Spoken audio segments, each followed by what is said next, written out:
Welcome back to the Horror Academic, and today I'm going with a silent film. Um, The Haunted Castle by F.W. Murnau. Now, I'm going to get all film geek on you guys now. Murnau, everybody would know him best for Nosferatu, and of course, The Last Laugh, which is the film that originated the POV angle, which is pretty cool. Of course, Nosferatu, touted as one of the original horror films, original vampire films, all that.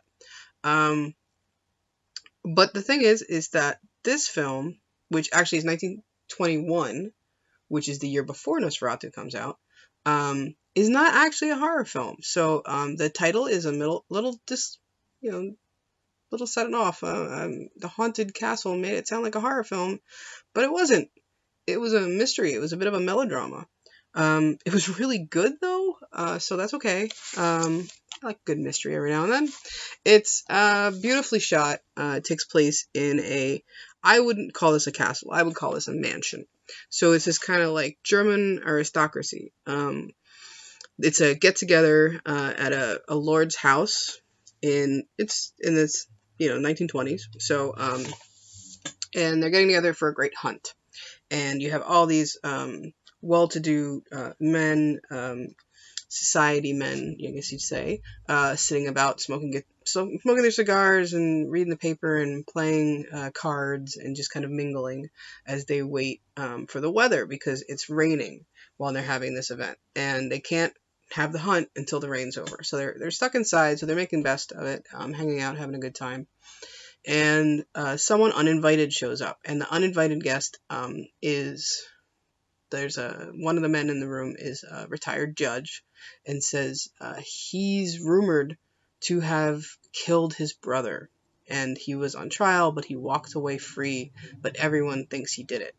So the lord of the house goes, and he's like, it's really inappropriate for you to be here. You weren't invited. And he says, well, you just forgot to invite me.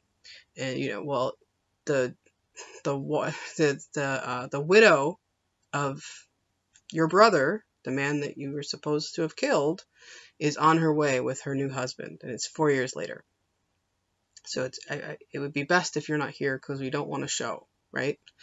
And he says, well, I'm not leaving and you're not kicking me out, so I'm going to have a good time and hang out with everyone. So he goes in, and that's how he waits with the other men who are kind of whispering about him, and that's where we're at. And then a little later, the widow and her new husband arrive, because they're guests of the Lord's wife, who's that's like one of her closest friends, and hasn't seen her in a while, and happy to have her come stay at this home, this huge mansion of a home they have.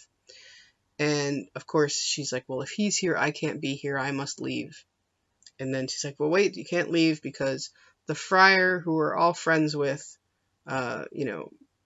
is coming to visit because he heard you're here, and he's coming all the way from Rome, so you have to stay. So she stays.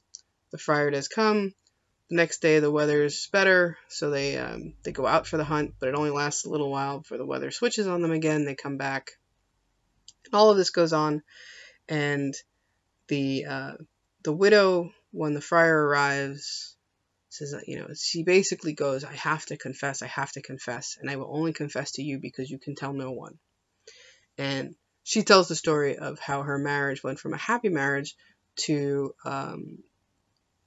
a loveless marriage, because her husband has a change of faith about all of their wealth, and starts to do more to become a holy man, and says that it's not right for us to have all this wealth, and we must give it to the poor.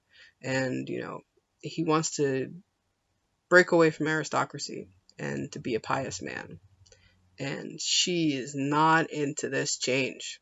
So she keeps, every time she tries to dissuade him, he pushes her away. A good friend of theirs comes to visit, and he's going on about how they must be holier and must do their best to be better men. And she says, I'm done with it. I would love to see evil. I would rather see evil than all this holiness. A murder would suit me better. So the mystery is, who really killed the brother, and how much did she have to do with it? And it's great plot twists. The characters are well done. The house is beautiful that it's filmed in. I will say, I mean, Kino International. I have a lot of the German films that I have in my silent collection are from Kino, and they do an amazing job. This is beautiful. The music is well done. The placards are great. Everything's crisp and clean, and you can really just dive in and enjoy. And if you like a silent film, this is a great silent film. But yeah, the haunting part, there's like one dream sequence where this one member of the men's group is very anxious over all of this stuff going on, and they have a killer in the house and all that kind of thing. And he has this nightmare where he's attacked and he's taken away, but it's like one nightmare sequence out of the whole film, and it's very short and it's almost comedic because he wakes up happy that he's alive. So, but that's all the haunting, physical haunting. It's really more a haunting of her brain and their home because of bringing this on into their French domain. So, if you're a silent fan, if you like Murnau's work, The Last Laugh is not either. That's not a horror film either, but it's very atmospheric and well done and beautiful to watch. Nosferatu obviously is a classic. It's one of the few silents that I think most people have heard of and seen even. So if you're looking for Murnau, I highly recommend The Haunted Castle. If you're looking for an actual haunted house film, though, I do not recommend The Haunted Castle.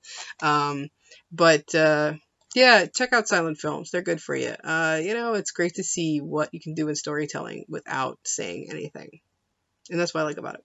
And music and a little bit of words on some placards can do so much to tell a story. But everything else is all done through the eyes and the emotion, and it's great.